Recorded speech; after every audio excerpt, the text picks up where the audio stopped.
শিলান্যাস শুরুর আগেই মমতার কড়া মন্তব্য। কি ইঙ্গিত মুখ্যমন্ত্রীর? রাজ্যের রাজনীতি আবারও উত্তপ্ত হয়ে উঠেছে। বেলডাঙ্গা, ভরতপুর এবং আশপাশের বিস্তীর্ণ এলাকা জুড়ে চলছে চাপানুতর, উত্তেজনা, নিরাপত্তা জোরদার এবং রাজনৈতিক উত্থান পতনের অদ্ভুত সমীকরণ। এমন পরিস্থিতিতে ইউটিউবের রাজ্য রাজনীতি চ্যানেলের দর্শকদের স্বাগত জানিয়ে বলা যায়, পশ্চিমবঙ্গের রাজনীতি আবারও এমন এক পর্যায়ে দাঁড়িয়েছে যেখানে প্রতিটি বক্তব্য, প্রতিটি পোস্ট, প্রতিটি সিদ্ধান্ত রাজনৈতিক ভবিষ্যতের পথ নির্ধারণ করতে চলেছে। শনিবার বেলডাঙ্গায় বাবরি মসজিদের শিলান্যাসকে কেন্দ্র করে সকাল থেকেই চরম উত্তেজনাময় পরিবেশ তৈরি হয়েছে। বহু বছর ধরে আটকে থাকা দাবি, আবেগ, রাজনৈতিক যোগাযোগ, ভোট ব্যাংক সমীকরণ এবং পরিচয়ের রাজনীতির ওপর দাঁড়িয়ে আজই শিলান্যাস করতে চলেছেন ভরতপুরের বিধায়ক এবং সম্প্রতি তৃণমূল কংগ্রেস থেকে সাসপেন্ড হওয়া নেতা হুমায়ুন কবির। তার দাবি, এই অনুষ্ঠানে উপস্থিত থাকবেন প্রায় ৩ লক্ষ মানুষ। সেই দাবির সত্যতা নিয়ে সন্দেহ থাকলেও প্রশাসন বিষয়টিকে খুবই গুরুত্ব দিয়ে দেখছে। শিলান্যাস স্থল ঘিরে নিরাপত্তা এখন নজিরবিহীন। মোতায়েন হয়েছে অতিরিক্ত পুলিশ বাহিনী, র্যাফ, নজরদারি ক্যামেরা, গোয়েন্দা বিভাগের বিশেষ টিম এবং ড্রোন মনিটরিং। আদালতের নির্দেশ অনুযায়ী এমন ব্যবস্থা নেওয়া হয়েছে কারণ শিলান্যাসের অনুমতি পেলেও প্রশাসন কোনোভাবেই উত্তেজনা ছড়াতে দিতে চায় না। এই উত্তেজনার দিনেই পশ্চিমবঙ্গের মুখ্যমন্ত্রী মমতা বন্দ্যোপাধ্যায় এক্সে একটি বিশেষ পোস্ট করেছেন। তিনি কোনো নাম উল্লেখ করেননি, না হুমায়ুন কবিরের নাম, না বাবরি মসজিদের প্রসঙ্গ। তবু রাজনৈতিক মহল নিশ্চিত এই পোস্ট আসলে আজকের পরিস্থিতিকেই কেন্দ্র করে। মুখ্যমন্ত্রীর পোস্টের মূল বার্তা ছিল একতা। তিনি লিখেছেন, একতাই শক্তি।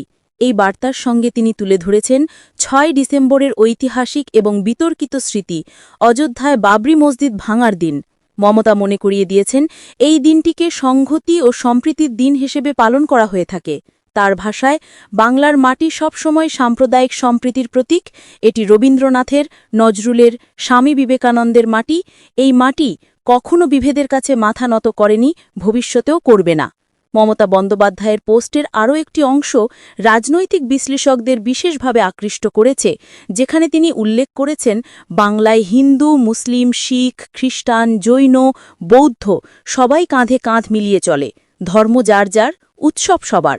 তারপরেই আসে তার কড়া সতর্কবার্তা, যারা সাম্প্রদায়িকতার আগুন জ্বালিয়ে দেশকে ধ্বংস করতে চাইছে তাদের বিরুদ্ধে লড়াই চলবে। বাংলার রাজনীতিতে মমতার এই বক্তব্য কাকতালীয় নয়, বিশেষ করে যখন হুমায়ুন কবিরকে দলীয় সিদ্ধান্ত অমান্য করায় তৃণমূল কংগ্রেস থেকে আজীবন সাসপেন্ড করা হয়েছে। তৃণমূল নেতৃত্বের অভিযোগ, বেলডাঙ্গায় বাবরি মসজিদ নির্মাণের উদ্যোগ সাম্প্রদায়িক উত্তেজনা সৃষ্টি করতে পারে এবং অঞ্চলে দাঙ্গা পরিস্থিতি তৈরি হতে পারে। কিন্তু হুমায়ুন কবির দাবি করেছেন, এটি সম্পূর্ণভাবে আবেগ ও অধিকার সংশ্লিষ্ট উদ্যোগ, যার সঙ্গে রাজনীতি বা উস্কানি কোনোভাবেই যুক্ত নয়। সাসপেনশন, আদালতের অনুমতি, প্রশাসনের কড়া নজর, বিরোধী রাজনীতির অবস্থান, সব মিলিয়ে পরিস্থিতি নাটকীয়। বিজেপি ইতিমধ্যেই এই ইস্যুকে রাজনৈতিক মঞ্চে তরতাজা করে তুলেছে। বিজেপির বক্তব্য, তৃণমূল মুসলিম নেতাদের নিজের সুবিধামতো ব্যবহার করে এবং ধর্মীয় স্বাধীনতার নামে বরাবর দলীয় স্বার্থকেই প্রাধান্য দেয়। আবার কংগ্রেস ও বামফ্রন্টের মত, এই ঘটনাই প্রমাণ করে রাজ্যে রাজনীতি এখন ভোট ব্যাংক ও ধর্মীয় পরিচয়ের অঙ্কে বিভাজিত। কিন্তু প্রশ্ন থেকে যায়, হুমায়ুন কবিরের এই উদ্যোগ কি শুধুই ধর্মীয় প্রতীক নির্মাণ, নাকি এর পিছনে রয়েছে ভবিষ্যতের নির্বাচনী সমীকরণ, নতুন রাজনৈতিক পরিচয় গড়ে তোলার প্রচেষ্টা বা আরও বড় কোনো খেলা? যেভাবেই দেখলে স্পষ্ট, মুখ্যমন্ত্রীর পোস্ট সরাসরি কোনো নাম উল্লেখ না করেও একটি বড় রাজনৈতিক বার্তা দিয়েছে। তিনি তার মূল ভোট ব্যাংকের কাছে স্পষ্ট বার্তা পাঠিয়েছেন, তৃণমূল কোনো সাম্প্রদায়িক রাজনীতিকে সমর্থন করে না। তার পোস্টে স্পষ্ট, তিনি এজেন্ডা চালিত রাজনীতির বিরুদ্ধে। বেলডাঙ্গার মানুষের মধ্যে দ্বিধা, কেউ বলছেন এটি ঐতিহাসিক নির্মাণ, কেউ বলছেন এটি শান্ত পরিবেশে অস্থিরতার আগুন লাগাবে। সাধারণ মানুষের ভয়, পুলিশি নজরদারি সরলে কি এখানে সংঘর্ষের পরিবেশ তৈরি হবে, নাকি রাজনৈতিক প্রভাব বাড়াতে কেউ এই ইস্যুকে ব্যবহার করবে? রাজ্য রাজনীতির সমীকরণ এখন চরম সংবেদনশীল। ২০২৬ সালের বিধানসভা নির্বাচনের আগে কোনো ঘটনা, কোনো বক্তব্য, কোনো প্রতিক্রিয়া সাধারণ নয়। প্রতিটি পদক্ষেপ পরিকল্পিত, রাজনৈতিক এবং অনেক ক্ষেত্রে আবেগের পর্দা দিয়ে ঢাকা। হুমায়ুন কবিরের এই অনুষ্ঠান সফল হলে তিনি নতুন রাজনৈতিক শক্তি হিসেবে উঠে আসতে পারেন, বিশেষ করে মুসলিম অধ্যুষিত এলাকাগুলিতে। অপরদিকে তৃণমূলের কাছে এটি নেতৃত্বের কর্তৃত্ব প্রমাণের সবচেয়ে কঠিন পরীক্ষা।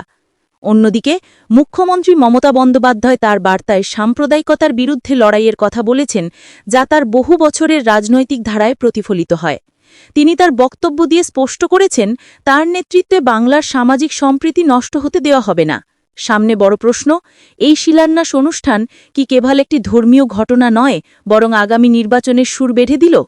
আজকের পোস্ট, আজকের শিলান্যাস, আজকের রাজনৈতিক বার্তা সব মিলিয়ে ভবিষ্যতের রাজনীতির ভূমিকা তৈরি করে দিয়েছে। আগামী কয়েক ঘণ্টা, কয়েক দিন এবং সম্ভবত কয়েক মাস এই ইস্যু রাজ্য রাজনীতির কেন্দ্রে থাকবে।